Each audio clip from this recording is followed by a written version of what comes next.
the rest of the world. And that's a big bargaining point, which should not be lost sight of when it comes to negotiating with other countries. Surely enough, any economy, anyone gets used to some of the benefits that come with certain categorization, and in this case, with LDC, there are quite a few benefits for Bangladesh that Bangladesh has kind of made good use of to leverage and grow very fast. But a lot of these benefits are meant to be transient.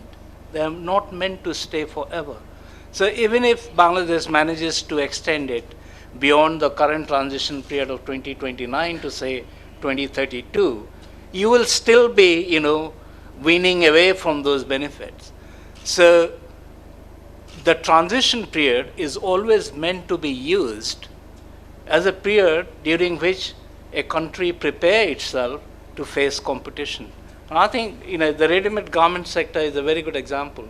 So you have got broadly two sets of markets that Bangladesh is supplying to. If you look at it from a GSP point of view, you have US, as Dr. Khandekar said, where there is no GSP, and yet this year, if my statistics and information is correct, Bangladesh is exposed to the American market has grown faster than it's exposed to the European market.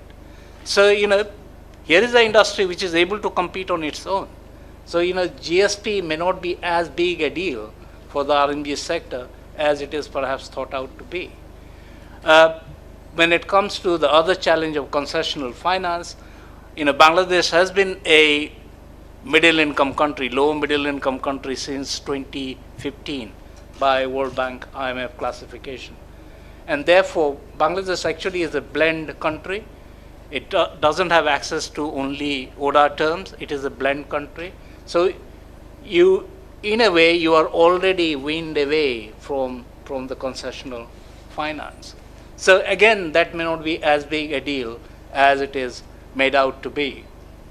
The other area that I've pointed out is around WTO multilateral trade regimes, especially those related to IPR and other things which are very relevant not just to the pharmaceutical industry. It should be looked at a point of view of when your industry is diversifying, you need access to technology, new technology. And unless, as a foreigner, I feel that my technology and patent is going to be secured and the integrity is going to be maintained, I will be very, very reluctant to provide access to that technology. So if Bangladesh has to get access to foreign technology, then without a strong IPR regime, that's not going to happen. And if Bangladesh industry, manufacturing and other industry have to grow beyond where they are now, they will need access to not just capital, but also to technology. Perhaps technology is going to be a bigger constraint than capital itself. And that's not going to happen without a strong IPR regime. So, the minimum point that I'm trying to make is maybe, graduation is not as big a deal as it is made out to be, given that, Bangladesh is already so big. So it is perhaps not really an watershed moment for Bangladesh. But if you look at it, in Bangladesh's travel from 1971 in 50 years to where it is, then certainly you could also look at it as a watershed moment, that policies, regulations, institutions that brought Bangladesh to where it is, they may or may not be enough to take Bangladesh where it wants to be.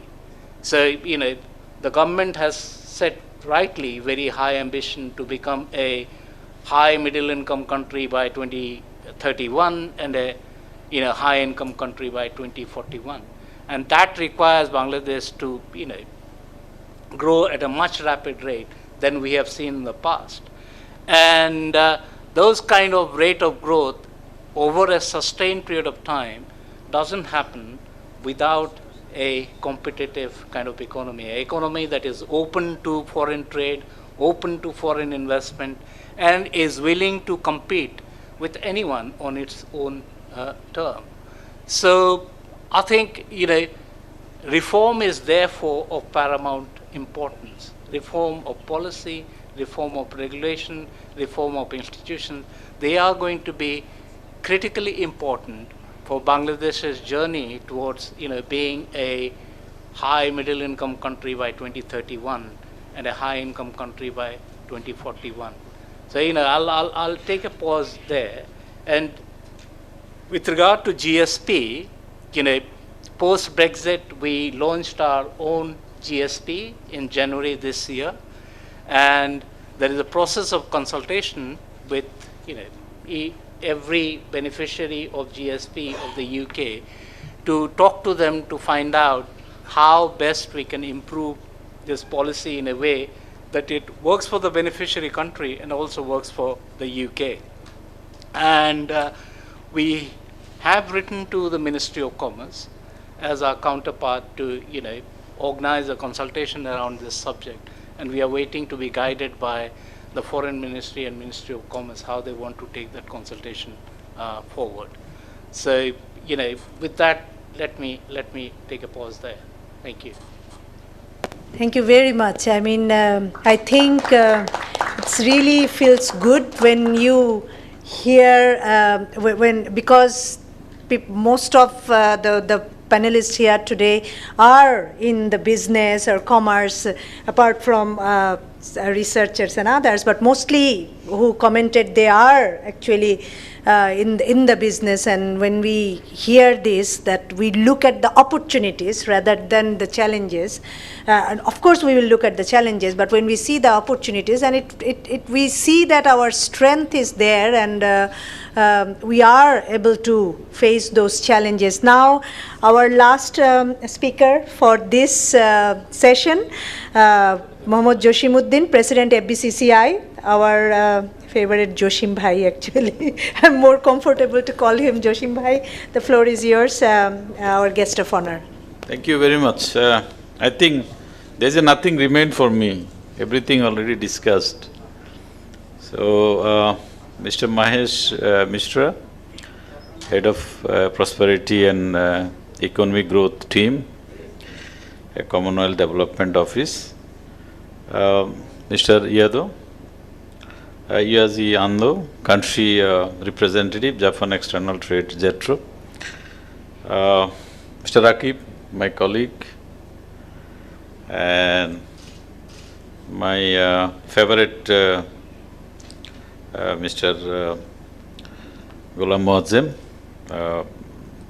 Research Director, Center for Policy. He's also working with us as a panel advisor to FBCCI.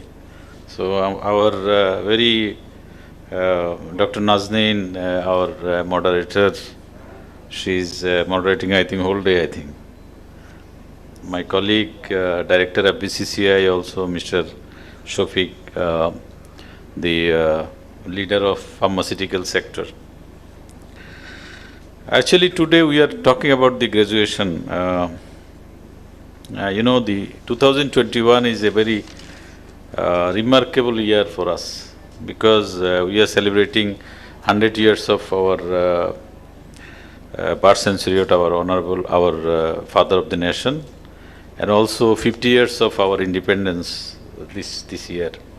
And also we are graduating 2021, our Honorable Prime Minister, the Vision 2021, we already achieved the for lower middle income to middle income countries. So there is everyone we already talk about the graduation. There is a lot of fear, a lot of prosperity, and a lot of opportunity also. As a businessman, of course, we are positive. I believe it will be opportunity for us, because what my last Mr. Mishra is telling, a lot of positive things about us. And our Mr. Muazzem, their CFDs, they are working a lot of about this subject actually, WTO, they are a lot of research they have on WTO, all the graduation and everything. The private sector, we are working very closely with the government and about the graduation. Our PM office, principal secretary, under him there is a lot of committees. So FBCC are working with them for couple of committee, and also we are working with the we have a FBCC, we have around 15 panelist advisor. So one of them is Mr. Muazzem.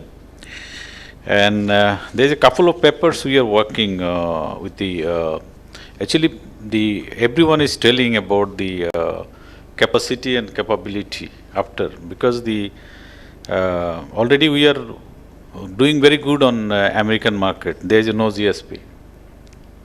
So, and this year I think the growth is huge in American market. And yes, we have a GSP facility in Europe market. If you talk about the Germany, our textile spinning sector. So if you want to buy any equipment, spinning equipment from Germany, they are booked out until 2025. So only their customer is a Bangladesh. So what we are buying? We are buying for technology or equipment from Germany. So what they sell? They sell equipment. What we are selling to them? We are selling our product. So if it is a FTA there, I think it will be the one of the best combination. Maybe our trade and trade will be more and more, because there is a sometimes yes, some of our bureaucrat and some of we are fair if we go for the free trade. Maybe what Mr. Muazzem says, our NBR, maybe they are telling our revenue will go down. I think there is a we need to have work together. The government and the private sector need to talk towards them. So we are working. There is a 4 document. One is internal resource mobilization and tariff rationalization. This is we are working for the with the government and the our advisor.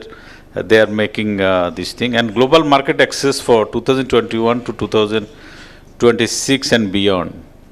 This document also we are making with the government and private sector together.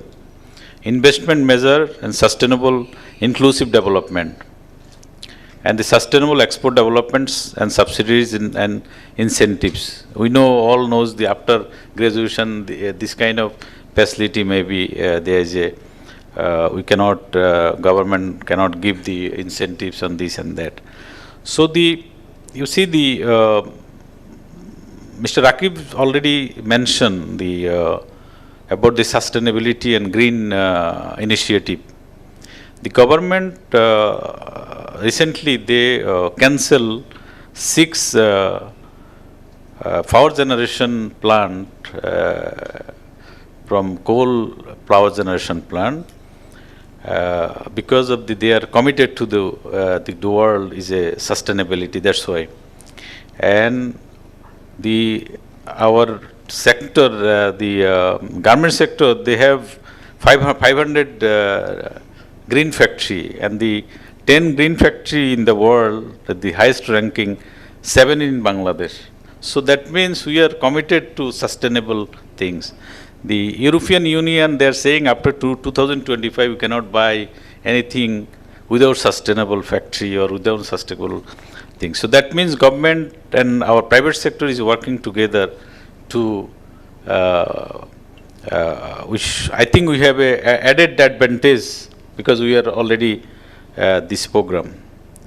So about the investment, foreign investment, and we need, of course, we need a lot of foreign investment, and we need a lot of investment because the government, we have a Vision 2041. So we need $300 billion of our foreign investment. I give you one small example. The BMW, they launched last year, I think, 2 years before, launched BMW 7 Series in Bangladesh, and their target was sell 150 vehicles 1 year. And fortunately, they sell 150 vehicle within 3 months. So this is Bangladesh.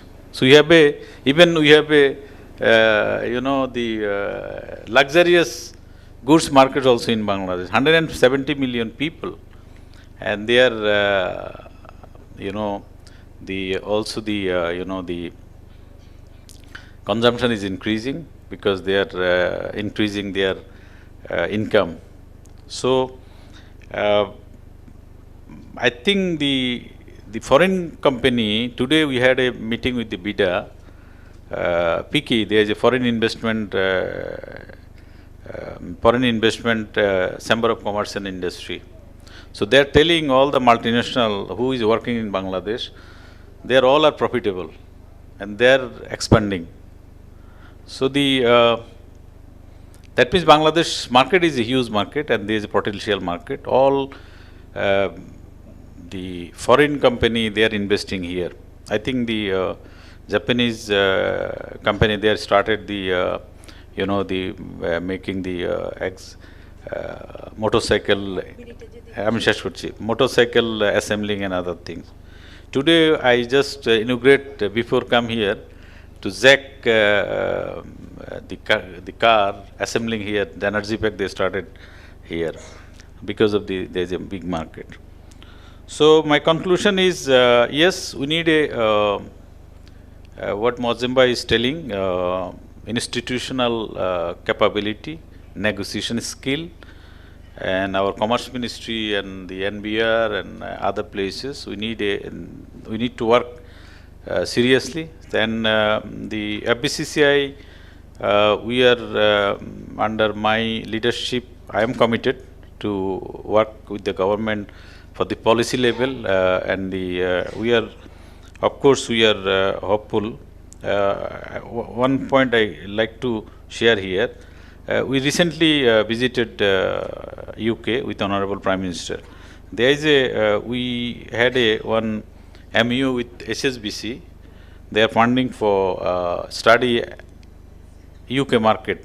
Other than garments, we cannot sell the other item we are selling with this like vegetable and the food processing things. We are selling with the community market.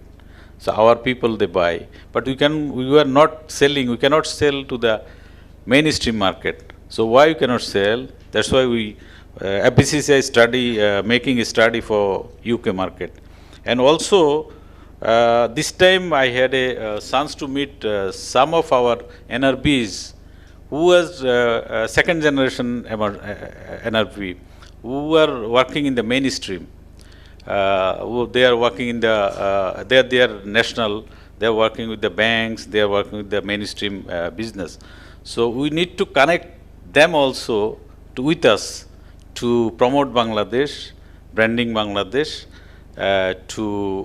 for new collaboration with the world. So thank you very much to giving me the opportunity to say something.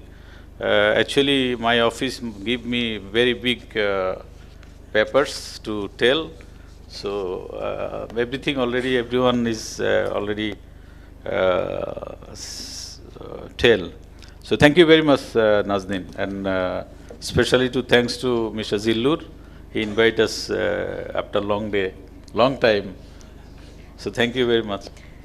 Thank you very much, Joshin Bhai. I usually at the end of a session, panelist summarizes what everybody says, but I think I have given my interventions when people were speaking. So I am a very optimistic person, so I look at LDC graduation with opportunities more than the challenges, and I think this was echoed by everyone here somehow, that we actually we are prepared for facing the challenges, but what we think that we have to work together, and as Joshim Bhai told that they are already working with the government, and I also from the development partners, I know that Mr. Mishra, we are also working in a joint task team with the government. So I think together we will actually grab the opportunities out of LDC graduation. With this positive note, I would like to conclude this session, and thank you very much for your patience and being here. I don't know what is the next step, so our session is over. Now we have reached the end of this insightful discussion about the graduation of LDC and how to be address the challenges and use the opportunities it will bring. Before putting the end of this dialogue, I would like to thank all of you, distinguished guests, dignitaries, and the participants to actively participate this discussion and has made today's national dialogue a successful one. I would like to extend our humble thanks to the partner organizations of their support in this initiative in organizing this dialogue. Ladies and gentlemen, again, thank you so much for attending the dialogue. There are refreshment arrangements outside this room. Please serve yourself and enjoy the evening snacks with us. Thank you. Thank you again.